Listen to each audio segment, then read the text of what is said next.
General নলেজের অত্যন্ত গুরুত্বপূর্ণ প্রশ্ন উত্তর নিয়ে চলে এসেছি। দেখে নাও তোমরা। কোন সম্রাটকে ভারতের নেপোলিয়ন বলা হয়? ভারতের নেপোলিয়ন বলা হয় সমুদ্রগুপ্তকে। পরের প্রশ্ন, দাক্ষিণাত্যে সমুদ্রগুপ্তের নীতি কী ছিল? এগুলোর মধ্যে কোনোটাই নয়। পরবর্তী প্রশ্ন, গুপ্ত রাজবংশের প্রতিষ্ঠাতা কে ছিলেন?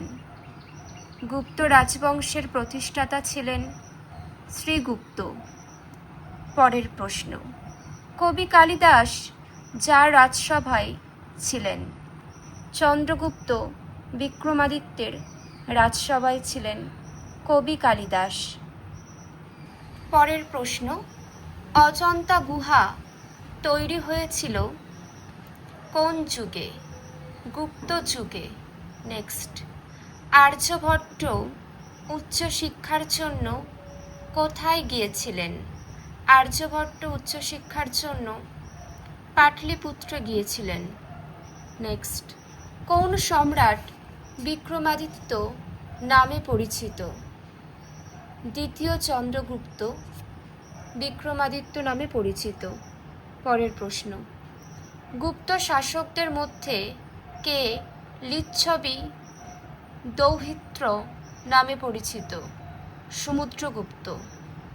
নেক্সট, আর্যভট্ট ও বরাহমিহির কোন যুগের বিজ্ঞানী ও গণিতজ্ঞ ছিলেন? গুপ্ত যুগের। নেক্সট, গুপ্ত যুগের সরকারি ভাষা ছিল কি? সংস্কৃত। পরের প্রশ্ন, কোন নামে গুপ্ত যুগের রৌপ্য মুদ্রা পরিচিত ছিল? রূপক। রূপক নামে। নেক্সট, কোন রাজবংশের আমলে ভারতে দশমিক ও শূন্যের আবিষ্কার হয়? গুপ্ত। নেক্সট, 13 দাগের প্রশ্নটা তোমরা দেখে নাও, সাথে উত্তর দেওয়া আছে। অপশান সি, অপশান বি হলো উত্তর, চন্দ্রগুপ্ত। নেক্সট, পরের প্রশ্ন দেখো, শ্রুদকের মিচ্ছকটিকম হলো একটি কি? নাটক।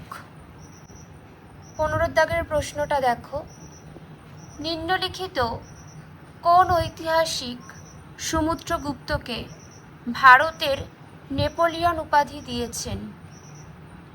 দেখে নাও, অপশান বি এরটা উত্তর। নেক্সট, এলাহাবাদ স্তম্ভলেখ প্রয়োগ প্রশস্তি থেকে কোন সম্রাট সম্পর্কে জানা যায়? সমুদ্রগুপ্ত সম্পর্কে জানা যায়। পরের প্রশ্ন দেখো, কালিদাসের রচিত গ্রন্থগুলি হলো কি কি? সবগুলোই। অভিজ্ঞান শকুন্তলম, মেঘদূতম, রঘুবংশম, মালবিকাগ্নিমিত্রম, ঋতুসংহার। আরেকটি দেখো, কুমার সম্ভবম। পরের প্রশ্ন, গুপ্ত সাম্রাজ্যে সোনার মুদ্রা যে নামে পরিচিত ছিল? অপশান বি উত্তর, দিনার। নেক্সট, গুপ্ত যুগে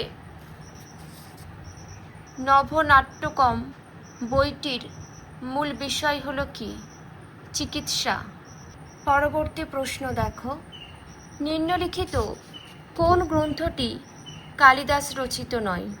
অপশান বি, আর বাকিগুলো কালিদাস রচনা করেছেন। পরবর্তী প্রশ্ন, প্রাচীন ভারতের বিখ্যাত চিকিৎসক ধন্বন্তরী কার রাজসভা অলঙ্কৃত করতেন? চন্দ্রগুপ্ত বিক্রমাদিত্য।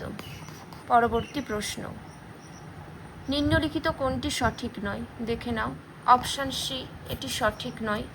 পরের প্রশ্ন, দশমিক সংখ্যা ব্যবস্থা এবং শূন্য সম্পর্কে ধারণা ভারতে কোন রাজবংশের আমলে আবিষ্কৃত হয়েছিল?